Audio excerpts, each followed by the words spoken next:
बंद पडलेल्या योजनांवरून अंबादास दानवे यांनी महायुती सरकारवर टीका केली। योजना बंद करणारे हे चालू सरकार आहे असं अंबादास दानवे यांनी म्हटलंय।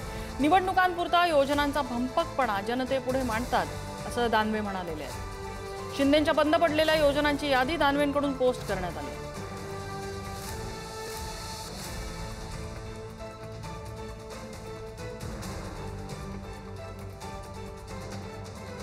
माजी मुख्यमंत्री आताचे उपमुख्यमंत्री एकनाथ शिंदे साहेब यांनी सुरू केलेल्या योजना तर जवळपास बंद पडत आहेत। जो लाडका भाऊ योजना सुरू केली होती त्याच्या काही मुलांचा फोन आला, ठाण्यात त्यांचं आज आंदोलन आहे। योजना पूर्णपणे ठप्प झालेली आहे। लाडकी बहीण योजनेचं सुद्धा मला असं वाटतं जी संख्या आधीची होती ती आता 50% आली आणि येणाऱ्या काळात ती आणखी 5-10% येईल अशा प्रकारची स्थिती आहे।